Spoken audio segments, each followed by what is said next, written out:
Dear brothers and sisters, I greet you with peace and joy. Today, I wish to speak to your hearts on a matter that lies at the very core of the gospel, a call that echoes through the life of Christ himself, our responsibility to care for the poor and the vulnerable. In this mission, we do not act out of pity but out of love, recognizing the sacred dignity in every person, especially those whom the world casts aside. Dear friends, before we begin today's reflection, I invite you to take a small step that helps spread light and hope in the world. If this message speaks to your heart, please consider liking this video, subscribing to the channel, and tapping the bell icon so you won't miss future messages. And if you feel moved, share this with someone who may need a word of encouragement today. Let us walk together in love, lifting one another through truth and compassion. Too often in our world today, the poor are spoken of as if they are a burden to be managed, a crisis to be solved, or worse, a problem to be hidden away. But this is not how the gospel teaches us to see them. The poor are not numbers in reports or distant causes for charity. They are persons, each with a name, a story, and a heart like yours and mine. They are mothers and fathers, sons and daughters, dreamers and believers. They are not to be pitied from afar, but to be loved up close, with the same tenderness and respect we would offer Christ himself. When we encounter the poor, we are not looking upon failure or shame, but upon mystery, the mystery of God's presence in those who have been stripped of earthly power and privilege. There is a sacredness in their struggle, a deep wisdom in their endurance, and a silent dignity that the world often fails to recognize. To love the poor is to refuse the logic of indifference. It is to choose compassion over convenience, relationship over distance. It is to open our hearts even when the world teaches us to close our doors. True love does not look away, it draws near, it listens, it weeps, it embraces. Let us not be afraid to be close to the poor. In doing so, we draw near to Christ, who chose poverty not by accident but by divine intention. He was born in a stable, walked without a home, and died with nothing in his hands except love. And that love is what he calls us to give freely without condition. In the end, our measure as a people will not be in what we possessed, but in how we treated those who had the least. For what we do for the least of these, we do for him. Let us never forget, the poor are not a problem to be solved. They are a people to be loved. In the eyes of the world, power is often measured by wealth, by influence, by how many people serve us or follow our command. But the gospel reveals a very different truth, one that turns the values of the world upside down. True power is not found in dominion or control. True power is found in service. To serve is not to be weak. On the contrary, it requires great strength to bend down, to wash the feet of another, to place someone else's needs above our own. Jesus, the one who had all power in heaven and on earth, chose not to wield it for glory, but to pour himself out in love. He knelt before his disciples. He ate with the poor. He embraced the sick. He welcomed the outcast. In him, we see that the mightiest act is not to rise above others, but to lower oneself for their good. Service is the language of love in action. It asks us to see others not as burdens, but as blessings. It teaches us to lead not with pride, but with humility, not with fear, but with compassion. In a world where so many chase recognition, the one who quietly serves becomes a beacon of light. They may not have titles or applause, but their love echoes in eternity.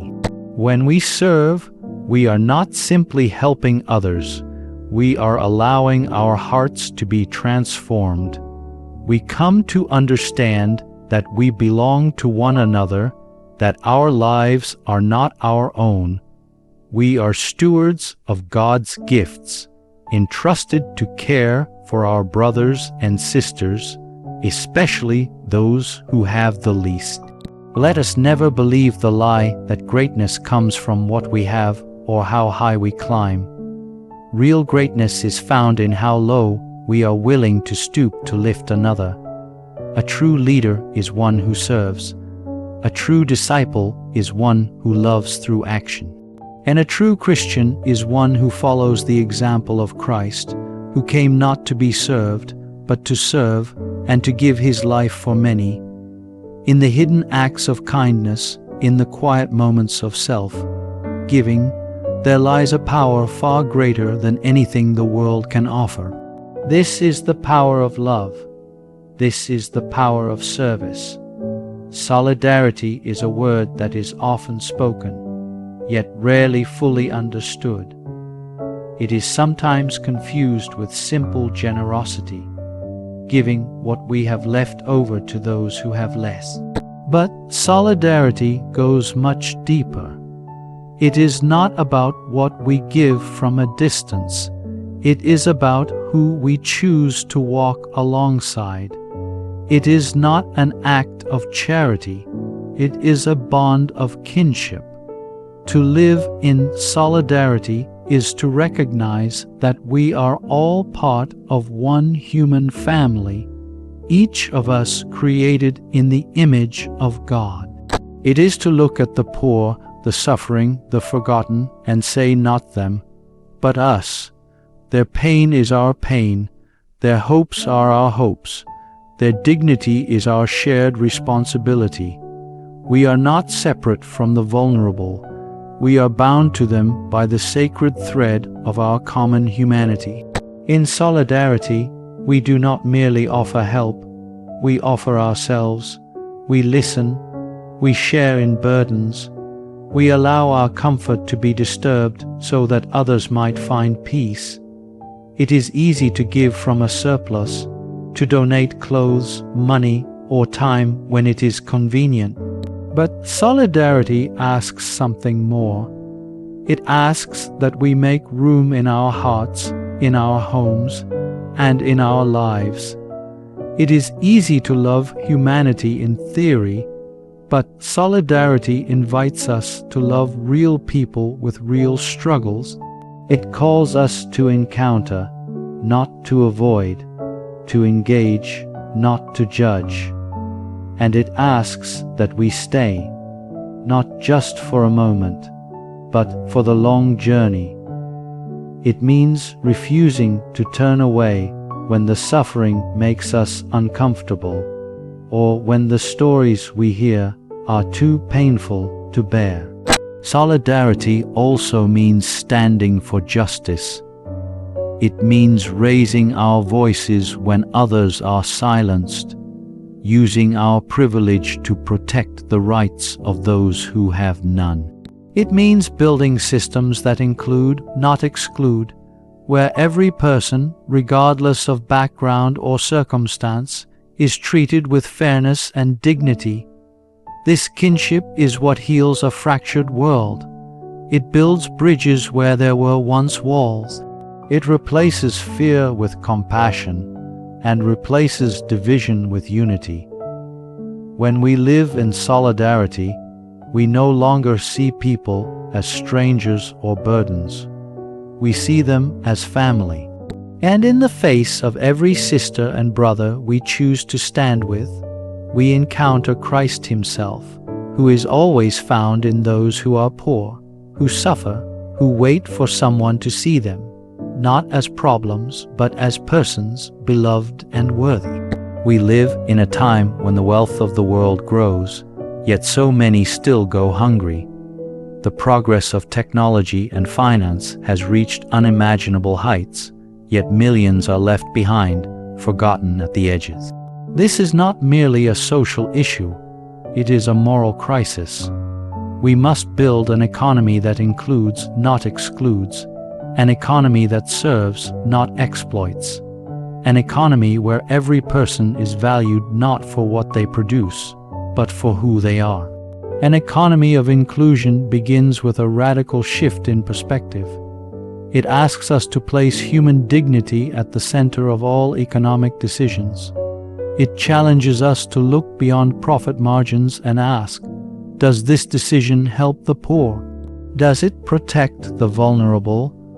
Does it create opportunity for those most in need? Too often, our systems reward greed and punish need. They celebrate those who accumulate, while ignoring those who struggle just to survive. But a just society cannot be built on such foundations. If we want true peace and lasting progress, we must ensure that economic structures are rooted in fairness and solidarity. The cry of the poor must be heard not as background noise, but as a call to conversion. This means creating jobs that provide more than a paycheck, jobs that offer dignity, stability, and purpose.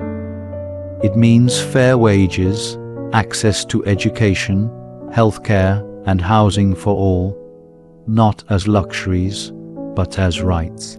It means giving priority to those who are often last in line, the refugee, the single mother, the disabled, the elderly, the unemployed. An inclusive economy also respects the earth, our common home. It does not consume without conscience or destroy without remorse. The exploitation of the planet and the exploitation of the poor are deeply connected. When we abuse creation, we often do so at the expense of those who can least defend themselves. A healthy economy is one that nurtures life, that protects future generations, that respects both people and planet. This vision is not a fantasy. It is the vision of the gospel, a vision where the last are first, where mercy triumphs over might, and where love shapes our laws and markets. It will not happen overnight, and it will not be easy, but we must begin. Each of us can be a seed of change in how we work, in what we buy, in whom we support, and in what we demand from our leaders. Let us not settle for a system where a few flourish while many perish. Let us build an economy that reflects the generosity of God, a table with room for all, where none are forgotten, and where the measure of success is not how much we take, but how much we share. Love, when it is true, cannot remain only in our hearts or on our lips. It must take flesh in our daily lives. It must move beyond beautiful thoughts and tender feelings. Love must be expressed in concrete action. This is the way of the gospel. This is the path that Christ walked, and the one He calls us to follow. It is easy to speak of love. It is more difficult to live it when it costs us something, when it asks us to give up comfort, to forgive what seems unforgivable, to welcome the one who seems unworthy. But if love does not lead us to action, then it remains incomplete. Love is not an idea. It is a choice, a way of being, a way of seeing and serving others as beloved children of God. The Scriptures tell us plainly, let us not love in word or speech, but in deed and in truth. This is not a suggestion. It is a command. Faith that does not express itself in care for the hungry, the sick, the stranger, the imprisoned, is faith in name only. If we truly love God, we will love the people He loves, especially those most in need. This action can take many forms. Sometimes it is small, a kind word, a helping hand, a moment of listening to someone who feels invisible. Other times it is large, standing against injustice, changing how we live, giving from our need rather than our surplus. But whether small or great, these actions become the hands and feet of Christ in the world. Love is also patient. It is consistent. It does not give up when results are slow or when gratitude is absent. It stays, it returns, it believes that no act of love is wasted even when it goes unseen. In a world that often tells us to think only of ourselves, to move fast, to protect what we have, love invites us to slow down, to notice, and to give. Concrete action does not mean we must do everything, but it means we must do something. Each of us has something to offer, a talent, a resource, a moment, a prayer, a voice. And when we act in love, no matter how small, we participate in the transformation of the world. We become part of God's great work of healing and reconciliation. So let us not be content with saying, "I care." Let us show that we care. Let our hands follow our hearts. Let our faith move our feet. Let us become living witnesses of love that builds bridges, feeds the hungry, shelters the cold, lifts up the weary, and never turns away from the suffering. For in the end, we will not be judged by how much we knew or how loudly we spoke, but by how much we loved and how that love shaped the lives of others. Dear friends, in every act of compassion, in every hand stretched out, in every injustice confronted, we build the kingdom of God. Let us go forth with courage, with tenderness, and with the conviction that in loving the poor, we love Christ Himself. May the Lord bless our mission. May He give us eyes to see, ears to hear, and hearts that burn with mercy. Amen. Thank you.